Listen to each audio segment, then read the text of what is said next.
make me go after that. That is pretty hard to follow. My name is Galila Mast, and I am the Regional Manager of Black Community Business Development at TD. The reason why I love talking about my role at TD is because it's one that talks to racism, anti-racism, what is the work that's being done around things that are happening to our Black communities. When I was asked to speak, I was like, what do I speak about? And I was told to share some experiences. And I'm one that doesn't like to say I face a lot of racism, but I just don't know if I acknowledge it. And I don't know if that's actually a good thing or a bad thing. Like John shared with us, you know, there's a lot of biases around us. There's a lot of people with different views and thought process, and so my thought on that is that, hey, okay, I'm going to figure out how this affects me, and I'm going to figure out how to combat it. And we heard a lot about confronting racism a certain way. I remember when I had held many roles at TD Bank, and one of the roles that I had was a branch manager. And a branch manager is pretty much the highest person you can go to at any branch. And I remember there was this client that came in, and there was a problem, and so she had talked to someone, and they said, oh, let's just get the branch manager. And of course I came out to her surprise. And she's like, well, I want to talk to the other branch manager. I'm like, well, there's only one, and it's me. She says, I don't think you can help me. And I'm like, well, if I can't help you, then that's not a good thing. But she actually refused to get help from me. So she just continued to talk to one of our other colleagues. And I was just, you know, it was just interesting to me, the thought process when it comes to people's biases. And it is absolutely regarding my race and the role I held. She just felt I was not capable of helping her. And of course my thought on that is, well, you know, you don't need my help, that's fine. I don't need to help you. I will go back to my office and do my work. And sure enough, they could not help her, and then I got called again, and she says, well, I don't think you can help me. And I'm like, well, if you can't tell me what is going on, or, you know, here's the situation, if you can't explain to me what is going on, what you need from me, I can't help you. But if you don't think I can help you, there's a number I can give you to contact. But again, you have to be willing to accept even my help. As the most senior person in a branch, sometimes you get refused. And there were many situations that I can think of where people had biases around me. And you will face that. I think, you know, part of the challenging thing about racism, and when we talk about it, is that it's been ingrained in the system that we operate. And we heard grandparents had that, and then, you know, they raise children a certain way, and then their children raise their children a certain way. It is something that's sort of ingrained, and in the corporate world, it's the same thing. Different people have held roles and have, you know, done jobs a certain way, and so these systemic issues are continuing to exist. My role, which I always love talking about, is that it was actually created as a sort of solution to be able to combat biases that happen even within the banking industry. We know more Black people actually get their credit declined, or our Black communities face higher decline rates. You know, our Black communities get questioned when they come in with a check. It's more so, instead of, hey, how do I deposit that for you? It's more around, where'd you get this money from? So that reality still exists today. And so how do we combat it? So as I was kind of reflecting on this, and I love the theme, together we are inspired. I'm just so excited about all the work that is happening within our communities. There's a lot of conversations like this that's happening. Black people, allies that are coming together and saying, how do we fix this? How do we move forward? How do we move the dial forward?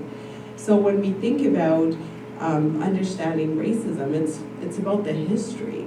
I talk a lot about that now in my current job, because when I look at a credit application, for example, Black doctor might not have the same credit standing as a white doctor. That is the reality, and it could be because, you know, our doctors migrated here and they've started working in the last 10 years, even though they're 50, maybe they just started working. But at the same time, imagine, you know, I don't know if you know a lot of people that are doctors, everybody knows that they've got money, so that everybody looks to them for help. So then they have a whole village that they support behind them. So then how do we expect this individual to have the same type of net worth as somebody else that's in the same role, that maybe their parents paid for their education, or their parents are well off, so now they're well off. So we really have to think differently when we start thinking about the banking side of things. We have to remove those biases. A certain person needs to have A, B, C, D. We still have a risk, and we still have to make sure that we operate within that risk model, but how do we make sure we tell the client story, and how do we make sure we understand the background of this individual as an individual? We heard about just what creates that common ground. So I do a lot of work around telling our customer story. And I think that's also, I see a lot of young people, and I think that's where we, as you know, Black people, we really have to do a better job of telling our stories. For so long, we're known as the work, you know, we work very hard, but we're not good at telling our stories. I'm smart, I can do this. Here's my information, here's what I've done. All of that, it needs to be shared. Sometimes, you know, at the mall, or I see a group of kids using languages, and I'm just like, well, if we use this, what would prevent other people to use this on us? So you really have to make sure that you're first of all saying, hey, this is not how I'm gonna refer to my good friend.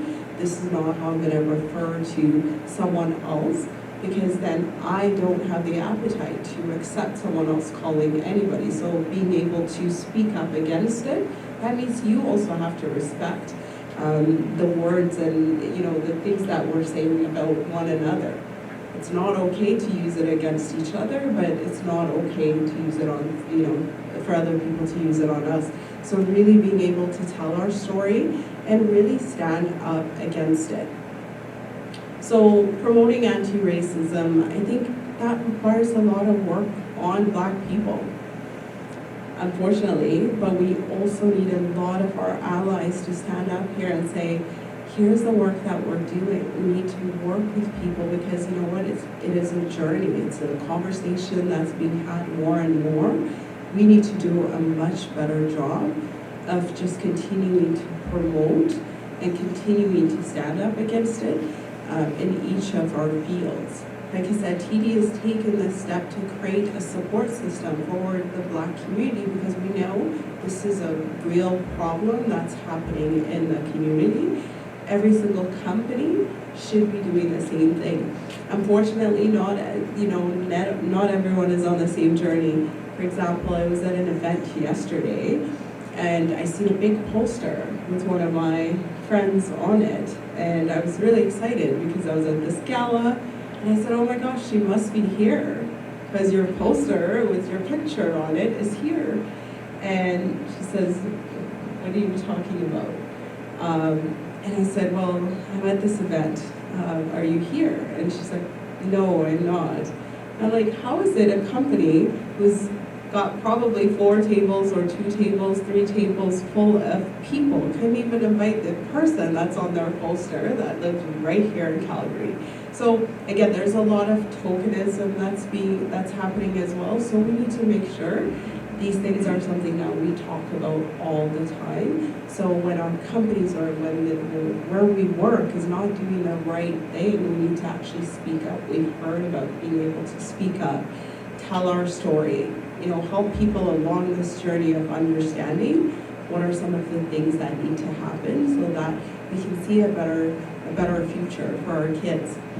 So for that, I do a lot of work. Like I said, my job kind of is everything banking and really making sure Black community receives financial literacy, the right advisors, being able to help support with advice, because again, advice is lacking in our community, especially when it comes to banking.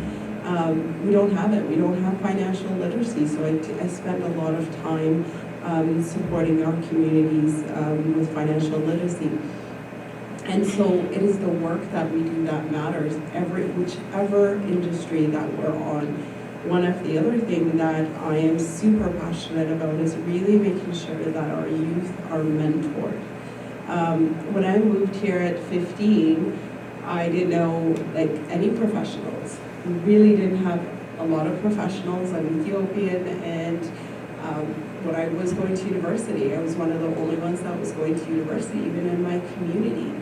So again, it makes it hard to find these common grounds of people that look like you.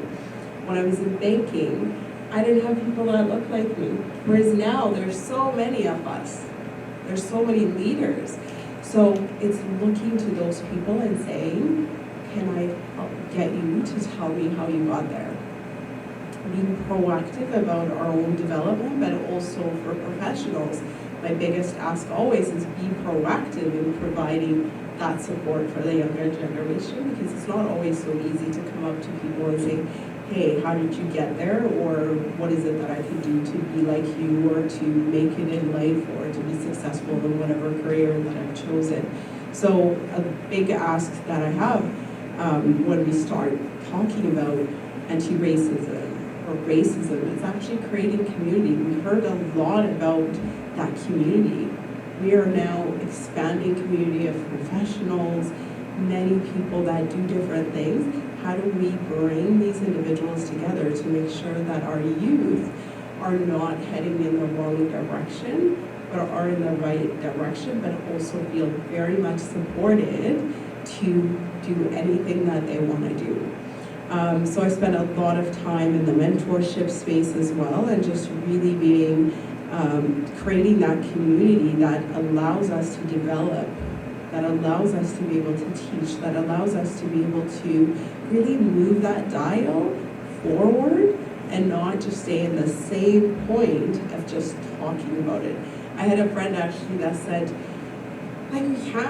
we're tired, we can't teach this anymore. We can't keep teaching other people to just be more respectful, less biased, and so on. We actually have to just now go forward, because the learning you will have to do on your own.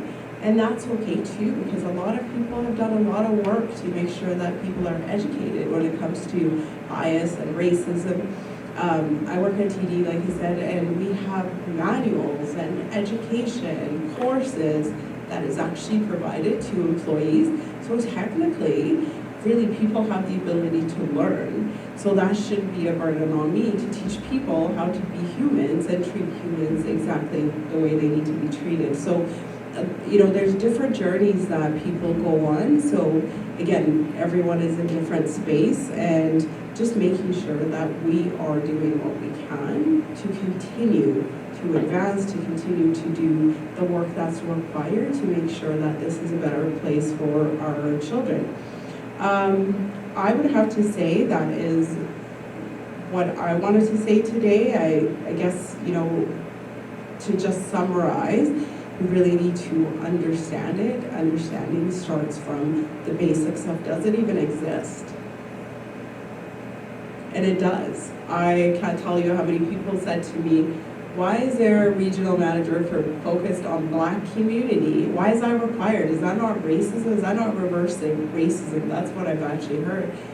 No, it's not reverse racism, because this community has not had the support that it needs for a very long time. Now we're making it a priority. So there's a lot of conversation on the understanding, does it even exist? And so this is why this platform talking about racism, anti-racism, is so important. and confronting racism, we heard a lot about that. To address racism, it is crucial to basically call it out.